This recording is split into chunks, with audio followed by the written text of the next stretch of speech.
Bienvenidos sean todos. En el siguiente video les hablaremos de los elementos de sujeción removibles, que en ingeniería son los remaches, soldaduras, tornillos, tuercas, abrazaderas, pernos y arandelas. Cada uno de estos elementos cumple la función de mantener la unión mecánica entre dos o más partes de una aplicación. Elementos de sujeción removibles. La mayoría de diseños de máquinas, estructuras y ensambles demanda el uso de piezas de unión de elementos para completar su función. Algunos de estos elementos son de sujeción permanentes como remaches, soldaduras, entre otros.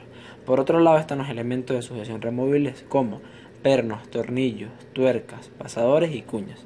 Conforme la industria ha progresado, los dispositivos de sujeción se han estandarizado y tienen nombres y características definidas. Una parte esencial del dibujo es el conocimiento total de su diseño y de la representación gráfica de los sujetadores. En el capítulo a continuación, se hace un estudio de la representación de los elementos de sujeción removibles. Clasificación de los elementos de sujeción removibles. Entre los principales elementos que se emplean para el ensamble de piezas se tienen elementos de unión roscado, tornillos, pernos, espárragos y prisioneros. También pasadores, cuñas y chaveteros, retenes y resortes. La selección de un elemento de unión respecto a otro depende del tipo de ensamble a realizar y quedará para el ingeniero proyectista el proceso de selección de los elementos de unión adecuados para el ensamble que forman parte de la máquina o estructura. Elementos de unión roscado. Una rosca de tornillo es un elemento que se emplea en pernos, tuercas, tornillos, entre otros. Es utilizada para transmitir energía o para ajustar piezas. Las roscas de tornillo se representan en una u otra forma en prácticamente todos los productos de ingeniería. Terminología de las roscas para tornillos. Rosca. Consiste de un filete de sección uniforme que se extiende en forma de hélice sobre la superficie exterior o interior de un cilindro o cono. Si la hélice se talla en un cilindro, se denomina rosca recta. Si está hecha sobre un cono, rosca cónica. Las roscas pueden ser externas o internas, dependiendo de si la hélice se extiende sobre una superficie externa, tornillo, o una superficie interna, como una tuerca. Rosca a la derecha. Un tornillo que mirado desde la cabeza tiene arrollado su filete en el sentido del giro de las manecillas del reloj, es decir, que cuando es girado en este sentido entra en su tuerca. Por lo general las roscas son a la derecha, de no ser que se especifique lo contrario. Rosca a la izquierda. Un tornillo que mirado desde la cabeza tiene arrollado su filete en el sentido del giro contrario al reloj, es decir, que cuando es girado en este sentido entra en su tuerca. Todas las roscas a la izquierda se designan según la norma empleada en el dibujo. Forma. Es el perfil de la sección transversal del filete o hilo de la rosca. Cresta. Es la arista superficie que une los flancos o caras de una rosca y está más alejada del cilindro cono del que sobresale a la rosca. Raíz o fondo. La arista superficie que une los flancos o lados adyacentes y que coinciden con el cilindro o cono sobre el que sobresale la rosca. Paso. La distancia entre dos puntos correspondiente de dos filetes o hilos consecutivos medida paralelamente al eje. Esta distancia es una medida del tamaño de la rosca empleada. Avance. La distancia en la que una pieza roscada se mueve axialmente respecto a la pieza fija en que encaja. Una revolución completa. Hilos por pulgada. El recíproco del paso. Este es el valor especificado para regir el tamaño de la forma de la rosca, entre las normas americanas y la norma internacional. Diámetro mayor o nominal. El diámetro más grande de una rosca de tornillo. Diámetro menor o de raíz. El diámetro más pequeño de la rosca de un tornillo. Diámetro de paso o primitivo. En una rosca recta es el diámetro de un cilindro imaginario cuya superficie corta las formas o perfiles de los filetes, de modo que sus anchos y los huecos entre ellos sean iguales. Profundidad de la rosca. La distancia entre la cresta y la raíz medida perpendicularmente al eje de la rosca. A continuación se pueden ver en las figuras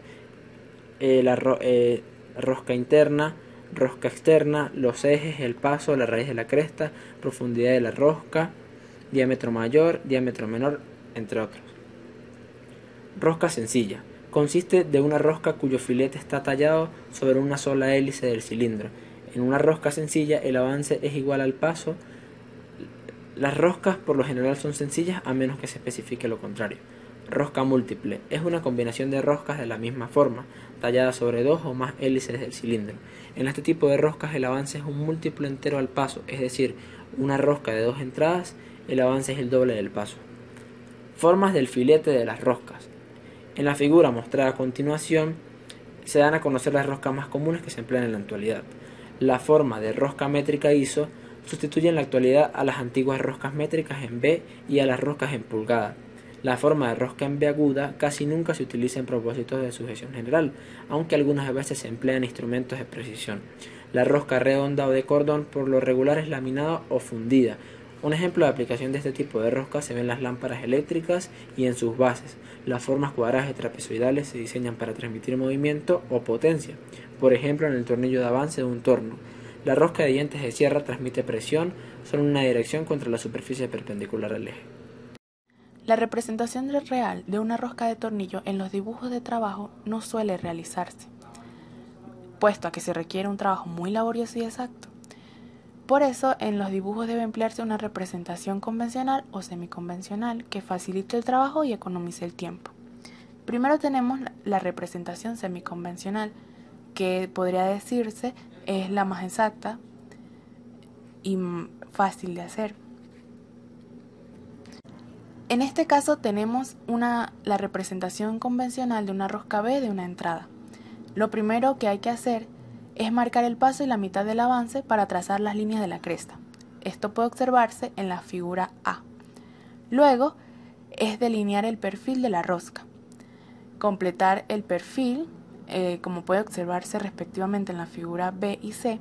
Y por último, pues se dibujan las líneas de fondo o raíz y se obtendría el resultado final de la representación. Es importante mencionar que los pasos para dibujar cualquier rosca semiconvencionalmente son muy similares.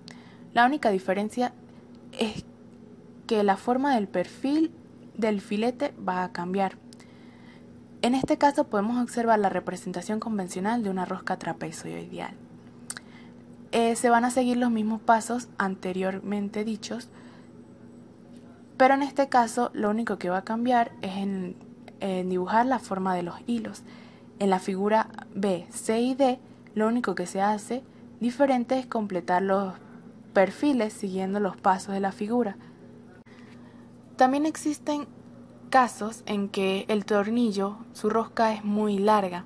Entonces, para estos tornillos con una longitud roscada larga, solo se emplean las líneas de repetición para ahorrar tiempo en el dibujo, como se puede observar en la figura.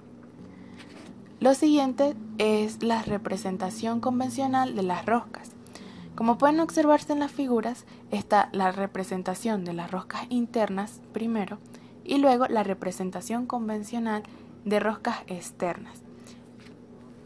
En este caso, la representación externa sigue las normas ISO y ANSI, como pueden observarse en la figura. Lo mismo ocurre con la representación convencional de las roscas internas. Y se debe mencionar que para el sistema ISO, las crestas de las roscas, exceptuando en las vistas ocultas, se representan con un contorno de línea recta y gruesa, y las raíces con una línea delgada y continua. Designación de roscas. Con el avance y el desarrollo industrial, surgió la necesidad de sujetadores roscados intercambiables y uniformes, además de las formas de roscas ya mencionadas. Los factores que influyen en los estándares son el paso de la rosca y el diámetro nominal. El sistema de rosca métrica es una familia de pasos rosca ajustada. Sus ventajas incluyen la resistencia a la tracción. Las roscas métricas se agrupan en combinaciones de diámetro y paso. Se distinguen unas de otras por el paso aplicado a diámetro específico. Como pueden ver en la figura, diámetro mayor, diámetro medio, diámetro menor, paso P, raíz, cresta, ángulo de rosca y 45 grados bisel. En las roscas métricas, el paso es la distancia entre dos puntos correspondientes en dos filetes o hilos. Una rosca estándar depende del sistema utilizado, métrico o en pulgadas. Las roscas en pulgadas se designan a través del número de hilos por pulgadas, como pueden ver en la ecuación que se encuentra en la diapositiva. Desde épocas muy antiguas, las roscas han formado parte de nuestra vida diaria, al punto que hoy en día es difícil encontrar algún mecanismo que no esté basado o que haga buen uso del principio del tornillo, el principio elemento roscado. Las roscas métricas se designan según la norma ISO, proporcionando los siguientes parámetros. Tipo de rosca. Se indica mediante el empleo de la letra M, indicando de esta forma que se trata de una rosca métrica. Diámetro nominal de la rosca. Paso de la rosca. Grado de tolerancia. Según la norma ANSI, las roscas en pulgadas se especifican proporcionando los siguientes datos. Diámetro nominal. Número de hilos por pulgada.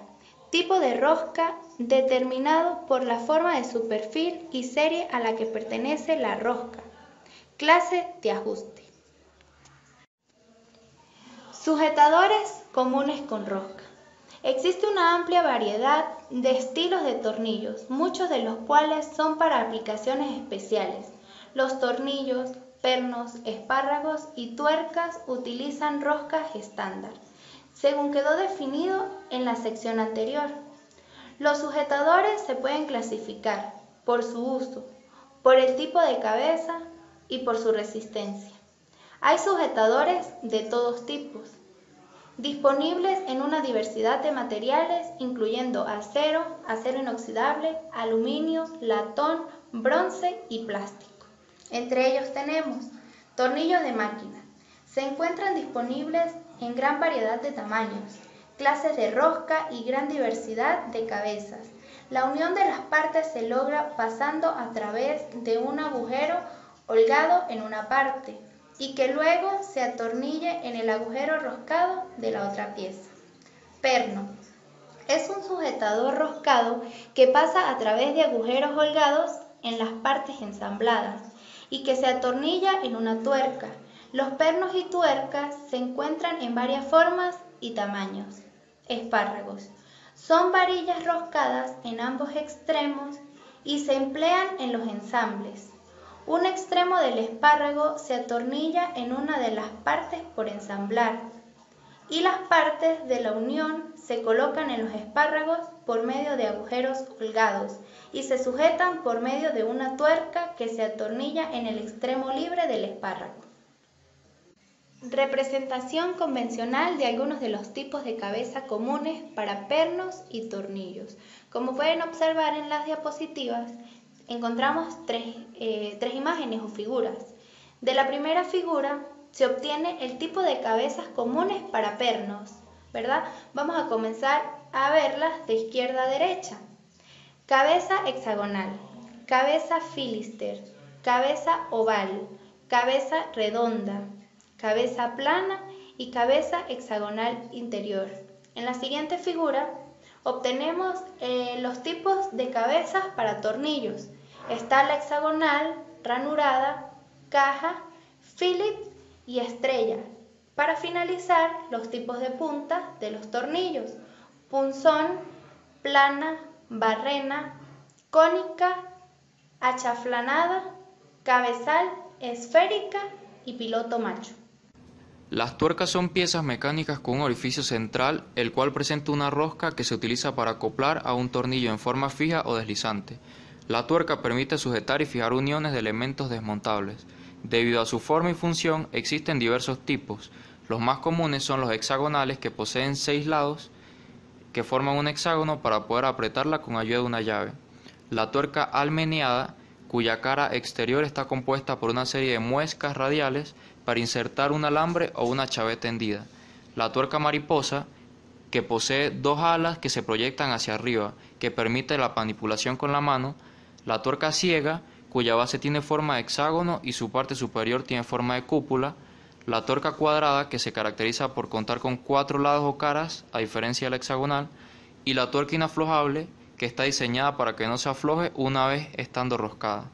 Las arandelas son piezas delgadas, generalmente circular, con un orificio circular en el centro, que sirve para mantener apretados una tuerca o un tornillo. Las más comunes son las planas de hierro y se utilizan fundamentalmente para tornillos, incluso para tornillos de cabeza hexagonal. Las dentadas, que están compuestas sobre todo de carbono, se las identifica porque son negras y con muchos dientes. Se utilizan para disminuir fricción y así prevenir que no se afloje la unión madera-madera o metales blandos, como el aluminio. La arandela de goma, que impide el aflojamiento de la unión atornillada y el material. Se utilizan con el acero-acero, madera-madera o acero-madera. Las arandelas para cartón o yeso son arandelas cónicas que favorecen un ligero apriete por los bordes que la forman. Las arandelas Grower. Este tipo de arandelas se diferencian del resto porque están partidas y son de acero pavonado, color oscuro, estando un lado más elevado. Tornillo prisionero. Es un dispositivo mecánico con rosca, con o sin cabeza, que sirve para impedir el giro o movimiento entre piezas, tales como un eje y un collar. Los tornillos prisioneros tienen diferentes tipos de puntas y cabezas para distintas aplicaciones.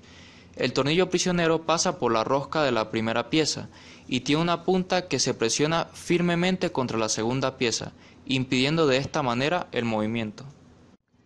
Pasadores. Se usan para inmovilizar una pieza respecto a otra.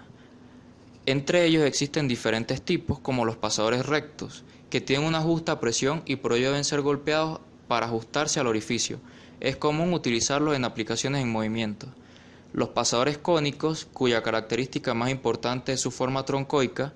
Los pasadores de aletas, que son fabricados de alambres semicirculares que son doblados en su cara plana para poder crear una cabeza redondeada. Estos pasadores están pensados para un solo uso, porque la deformación creada en sus aletas para sostener el componente en una aplicación los suele dejar inservibles. Los pasadores moleteados, que poseen una superficie estriada para mejorar el agarre del pasador, y los pasadores ranurados, que están grabados con ranuras longitudinales helicoidales. Existen diferentes tipos de cuñas.